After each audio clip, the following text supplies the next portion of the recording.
There is a book that people in crypto and investment migration often cite to.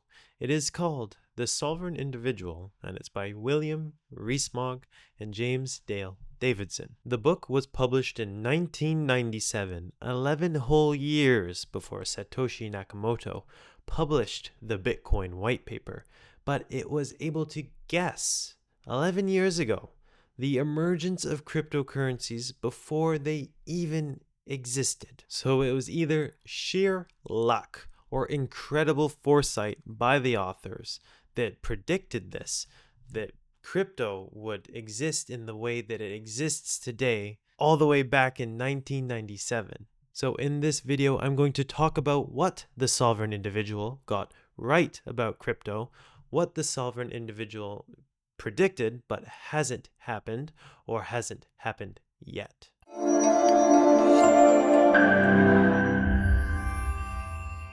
Hello, my name is Tristan, the Yonderpreneur. I help people learn to be sovereign individuals. What does that mean? I help people learn to live a financial and geographically free life. I finished reading The Sovereign Individual myself about a month ago.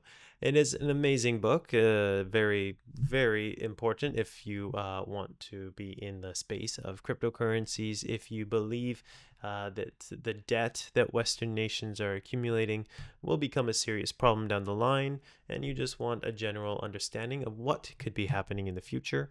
Amazing book. Definitely recommend.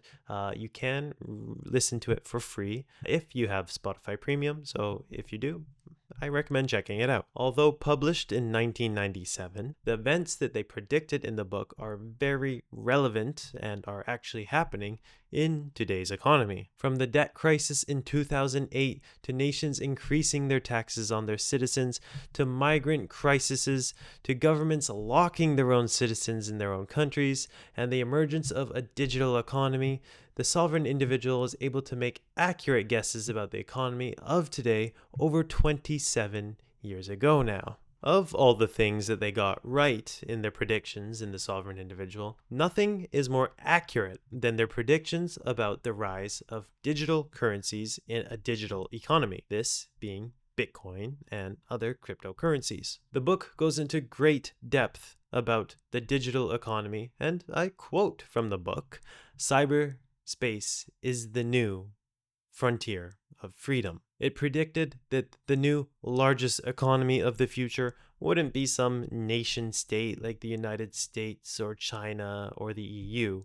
It would actually be a digital realm or cyberspace. And it would only make sense that this digital realm, this cyberspace, would have its own currency for its own economy, a currency that wasn't controlled by one government or by banks, but controlled by individuals. This cyber money, this digital currency, first seriously showed up in Satoshi Nakamoto's Bitcoin that was released in 2008-2009. And since then, the amount of cryptocurrencies on the internet has expanded like wildfire.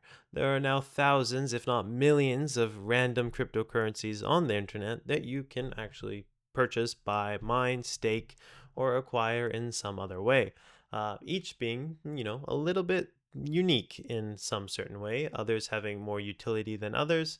It just depends on what you're looking for. It truly is the Wild West of freedom. The sovereign individual discussed how this new form of money would give privacy and security back to the individual, whereas the flow of fiat cash money has been observed, regulated, and controlled by governments around the world. For example, in the United States, if you make over $600 on PayPal, Venmo, or Stripe, you have to report that income to the IRS. Is it free? Is it really yours? Is it really in your control? Why do they need to know if I'm making more than $600 via PayPal? As long as I pay my taxes at the end of the day, does it really matter? So not only did the sovereign individual predict that privacy would once again be in control of the individual, it is often quite difficult to look at who is making transactions in crypto. So that is a perfect example of privacy being back in control of the individual. But also, aside from privacy, they also put security back into the hands of the individual. You don't need to have a bank account to transact online anymore. You can just have a cryptocurrency wallet that you control.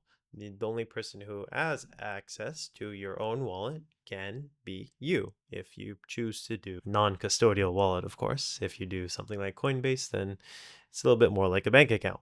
But the fact that you can choose to have a wallet that is under your control 100% is predicted in the sovereign individual. These cryptocurrencies run on their own rails of transaction. So there isn't some third party like Stripe or a bank in between, or Visa or MasterCard.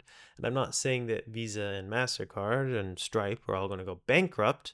Obviously, that is not happening, but it's now given people an option. You can either use the centralized, the old school, or you can use new Web3, freedom, sovereign individual technology. You get to act as your own bank. You have your own personal vault in the shape of a digital wallet that is highly encrypted. You have your own Visa. You control your own transactions. It is the cyber economy that the authors of The Sovereign Individual expected there to be. In The Sovereign Individual, it focuses on the utility of these digital currencies. Although in today's modern era, digital currencies, cryptocurrencies, are more known for their speculative nature, where people are trying to get rich quick on them. Although I don't think this reality will last much longer as cryptos become more and more part of the economy, more and more part of this cyber economy as it develops.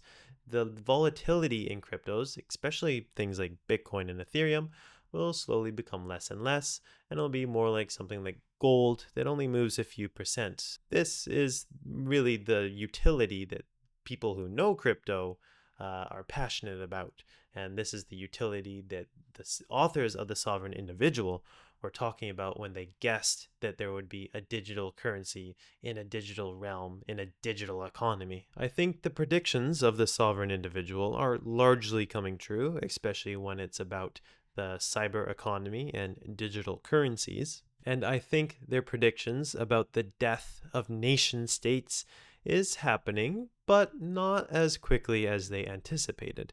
It might be a slow death rather than a quick one. We will have to wait and see how the rest of the predictions of The Sovereign Individual play out in the future. But one thing we do know is that they hit the emergence of cryptocurrencies on the head. Anyways, that is all for this video. I thank you very much for watching. If you have read The Sovereign Individual, tell me below what you think about it. What predictions did they get right? What predictions did they get wrong? As always, thanks for watching. Like and subscribe, and I will see you in the next video. Thanks, everyone.